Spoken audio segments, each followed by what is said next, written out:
Amigas y amigos televidentes, bienvenidos a otro programa más de Tribuna Nacional.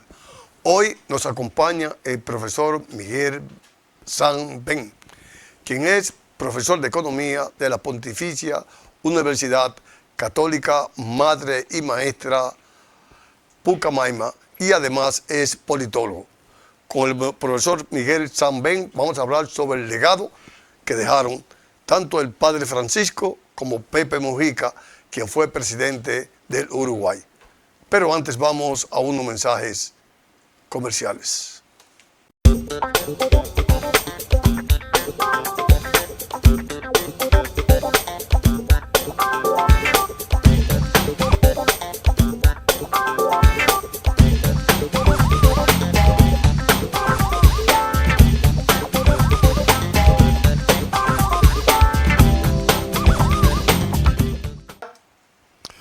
Profesor Miguel San Ben, bienvenido a Tribuna Nacional. Gracias. Profesor Miguel San Ben, ¿cuál fue el legado que dejó el Papa Francisco? Fíjate, no se puede aquí poner mucha emoción. El Papa Francisco es un primer legado que dejó y es lo que se le celebra. Devolver el fervor popular hacia el papado. Que si se acuerdan, vamos a poner el punto de partida, con Pío XII, ya la figura papal era muy principesca, muy de aristocracia. Y cuando lo sustituyó Juan XXIII, se le llamó el Papa Bueno por su imagen. Y en ese sentido, pero lo sustituyó un papa muy austero como Pablo VI. Y en ese sentido vino Juan Pablo II, un anticomunista, y fue muy popular en el sentido de que fue el más político. Se opuso directamente a los comunistas, hizo alianza explícita con Reagan y tumbó el comunismo. Y es famoso por eso. Pero de todas maneras, el Papa que movió, porque fue el primero de este lado del continente americano, y produjo esa sensación o esa realidad de que a su féretro, en las primeras 24 horas, fueron 250,000 personas. Y ya usted imagínese qué fervor, sin propaganda política, sin ninguna facilidad, aparecen en un día 250,000 personas. Pero hay algo que a mí me preocupa. A quien sustituyó Francisco fue a Benedicto. A Benedicto Rayense, que era alemán. ¿Por qué renunció? Eso yo lo he estado estudiando mucho porque hay que reconocer, y eso no lo reconocen la mayoría de comentaristas porque se queda en la superficie. Ratzinger era un papa, la eminencia teológica, y era de un rigor alemán, de un rigor explícito, y fue el motor detrás de Papa Wojtyla, o sea, de Juan Pablo II, en su pensamiento, etc. Y por eso es que se sabía que él iba a suceder posteriormente, porque era el Papa detrás del trono, vamos a decirlo así. Y por eso él subió. Sin embargo, lo que se destapó y se estaba destapando desde el mismo Papa Wojtyla, y ahí la figura de Juan Pablo II se oscurece, fue que se comenzaron a salir, pero fueron aplastados, escándalos de pederastia en la iglesia, que con casos que iban hasta la Primera Guerra Mundial, de todo el siglo XX pasado. Y le tocó a él manejar el escándalo cuando se hizo público. Y el Benedicto fue el papa que enfrentó la pederastia, pero de una forma tal que él no dio el paso que debía darle la condena y cierre y enfrentamiento, que lo hizo. Él fue que denunció que existía ese problema. Y por lo tanto, cuando él vio que el problema renunció, con una renuncia muy importante, porque es la segunda renuncia que se hace en la historia de la iglesia, y él renunció para que sea el otro, el que venga, que se enfrente. Pero la relación ahí está de cómo las elecciones, en que el que se enfrentó a Benedicto XVI para ser papa la primera vez fue Bergoglio. Entonces, el Papa Francisco. Bergoglio salió derrotado y gana. Y en el interín, Bergoglio ya no tenía interés de ser papa, volverse a bailotar. baloteado. Y al él renunciar, sin previo aviso, sin nada, lleva a Bergoglio y le dice que se mantenga. Y él es que arma la candidatura de Bergoglio y le da los votos para que sea Bergoglio el sucesor, por la personalidad. Y que entonces, todo el programa de reforma de la curia internamente, que fue la que le torció el brazo a Ratzinger, se lo dejó encargado a Bergoglio, al Papa Francisco. Pero Bergoglio siguió enfrentando la misma presión de la curia y no pudo realizar ninguna.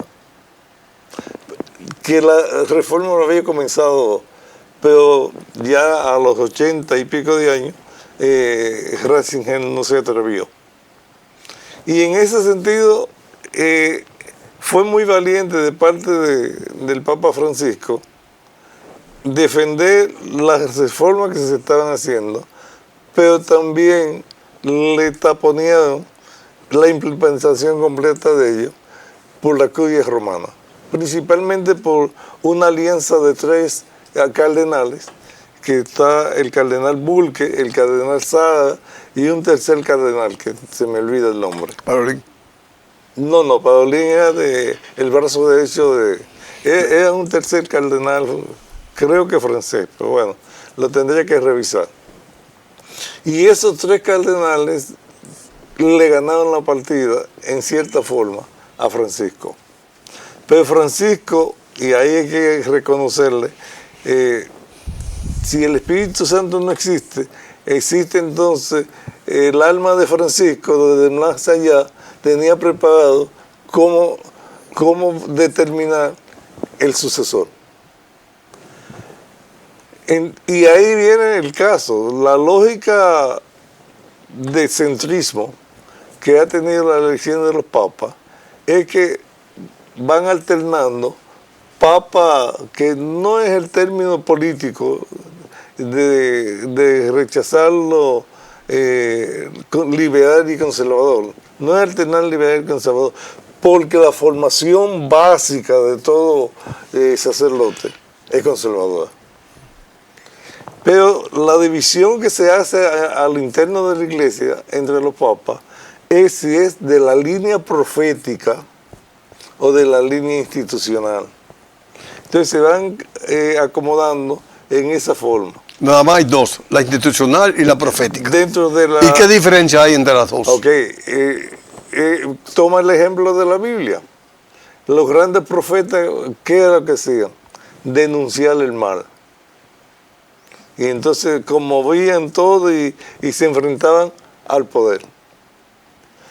Y es el Papa que denuncia el mal y que está poniendo las cosas que en cierta forma fue el rol que hizo el Papa Francisco, denunciar el mal, todo el mal, que lo comenzó, quien lo hizo público fue Benedicto.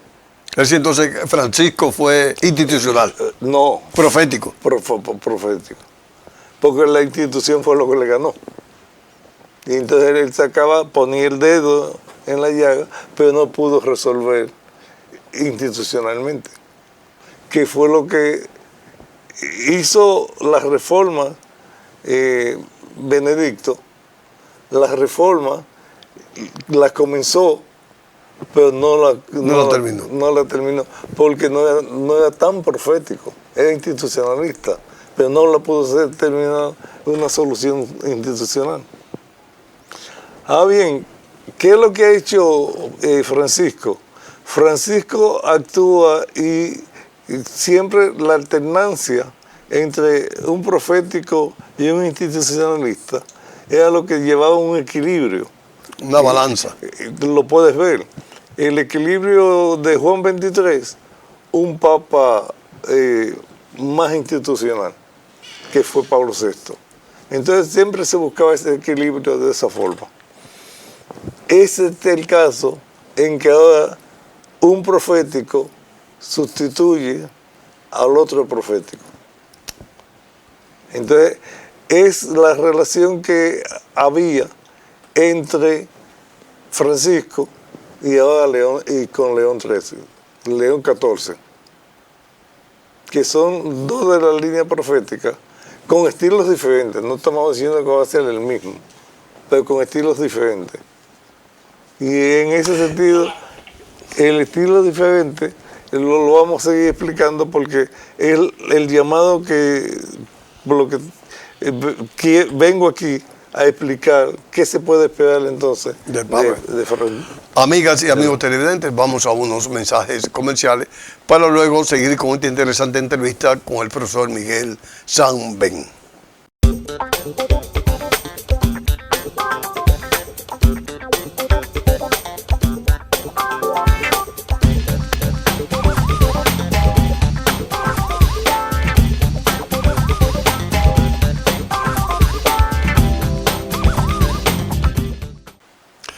Profesor Miguel San Ben, ¿qué esperamos ahora del Papa León XIV? Mira, yo, y tú me conoces porque siempre te he visitado en estas entrevistas, trato de ser objetivo. No doy opiniones porque me parecen que deben ser así. Entonces, el único hecho que ha hecho León XIV, el Papa León XIV, con el debido respeto, es dar en su primera misa como Papa, después de electo, que fue el que hizo el viernes, algo así, ante la congregación de cardenales, dio su primera misa. Y en esa primera misa dio su primer sermón. ¿A qué tema le dedicó el sermón?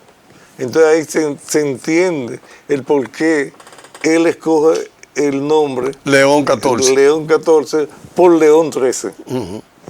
Y esto que era su antecesor. Bueno, el antecesor bastante antiguo, de hace un siglo.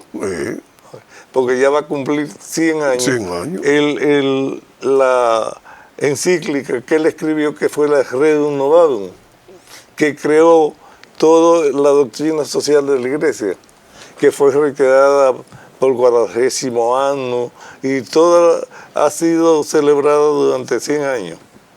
Y él lo escoge porque su cátedra va a ser actualizar esa doctrina social de la Iglesia que descubrió el mundo del trabajo porque fue coincidiendo con la primera revolución industrial. Y ahora él va a dedicarlo a esta segunda revolución industrial que están haciendo ahora, auspiciada ¿por qué? Por la inteligencia artificial. Y en esa misa, él dedicó el sermón a la inteligencia artificial. ¿Cómo todo el problema del automatismo que da la inteligencia artificial está creando menos puestos de trabajo? Y por lo tanto es una hecatombe parecida a la que estaba produciendo la industrialización de la primera revolución. En el siglo pasado. En el siglo, vamos, un poquito 19, pero hace un siglo. Y eso es lo que él nos lanza como mirada, de volver a pensar cómo el mundo está al borde de una pobreza masiva por el auge de la inteligencia artificial. Y ese es el punto interesante. ¿Y cómo era tenido esa visión? Bueno, es que es una visión que lo cantan muchos pensadores. Entonces, pero como son pensadores del mundo sajón, del pensamiento occidental, se ha pensado como que es positiva y todos son alabanzas. Mientras que hay otros que han estado criticando los efectos de deterioro de la base económica y producción de riqueza que sostenía el capitalismo actual. Este tiene otra lógica que se está decidiendo. ¿Cómo se está decidiendo la lógica del capitalismo futuro? Con las guerras que hay. Uno diría, ¿cómo que guerras? Pues no son guerras chiquitas, pero dense cuenta, las grandes potencias emergentes están en guerra. Rusia en Ucrania, Pakistán y la India. La India es cuarta potencia mundial. Y la misma Europa, Israel con Gaza, con Irán. Con Irán. Y entonces, ya, aunque sea de baja intensidad, todas las potencias están en cierta forma involucradas en la guerra. No es generalizada, pero es lo que se quiere evitar. Pero yo pongo este ejemplo a los estudiantes de geopolítica. ¿Qué de especial tiene la guerra de Ucrania? Lo especial de la guerra de Ucrania es que es una guerra que no se sabe cómo pelear. Porque tienes elementos de la Primera Guerra Mundial, las trincheras, tuvieron que volver a las trincheras. De la Segunda Guerra Mundial, la guerra de los tanques, la pretensión de Rusia de asediar a Ucrania con muchos tanques y Ucrania iba a caer inmediatamente a la semana. Pero, ¿qué hizo? Que expandió tanto una línea de combate con tanques que la logística se le complicó. Entonces tuvo que regresar todos los tanques para concentrarlos en una área de combate. Pero ¿por qué sobrevivido lo que iba a ser una guerra de un mes? Se ha tardado 2 años. Y es porque, aunque la guerra sea cara por los misiles que cuestan cada uno miles de dólares, miles de millones de dólares, Ucrania ha usado la tecnología bien barata de los drones y la ha convertido en arma de guerra. Y entonces se ha sostenido con las baratijas, aparte de la ingente cantidad de equipo militar, pero comenzó con drones fabricados por quienes, principalmente Turquía e Irán. Entonces está cambiando, la base económica de la guerra está cambiando con la nueva tecnología que viene de la inteligencia artificial. Profesor Miguel San Ben, ¿qué espera América Latina del Papa León XIV? Ahí es que debemos de reconocer que si no existe el Espíritu Santo, hay que inventarlo. Porque le ha puesto el trastocado todo el imaginario que tenían las grandes potencias. Y vamos a decir 3, España no se metió en eso. Francia, país laico desde la Revolución Francesa. Macron convoca a los obispos franceses porque él pretende que salga un papa francés. Oye, es contradictorio un presidente laico que pida eso, meterse en políticas religiosas. El amigo Trump insiste, y porque es muy amigo de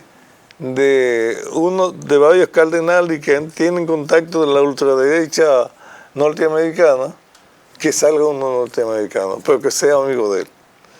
Pero ¿qué ha pasado? Trump, con lo loco que es, no es otro tema, viene y hace una caricatura del vestido de papa. ¿Qué hizo eso? Ofendió al cardenal conservador en sus sentimientos religiosos y rompió con él.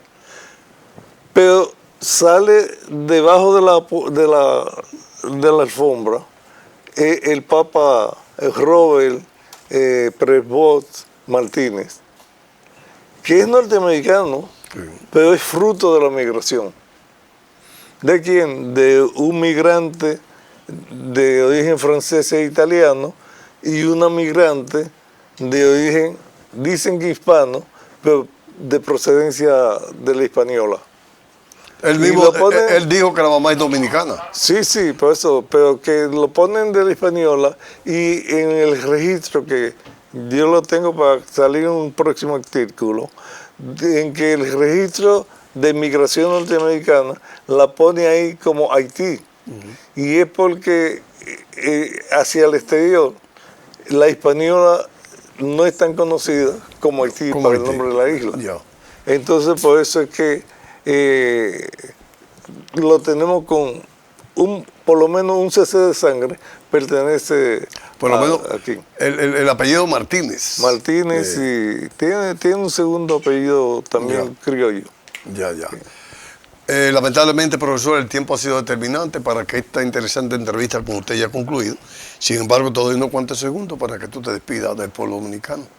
Mire, hay que estar bien atento, porque lo que va a suceder en los próximos, le voy a poner 6 meses, va a ser la organización de la política del Vaticano hacia el mundo. Si ustedes toman, ha hecho un impacto muy grande el solamente reconocer que el Papa León XIV tiene más afecto por su nacionalidad peruana que la norteamericana. Y ya él, con los comentarios que ha hecho, tiene a México encandilado, diciendo en una reunión con cardenales mexicanos, dio la opinión de que la iglesia mexicana siempre ha vivido con heridas.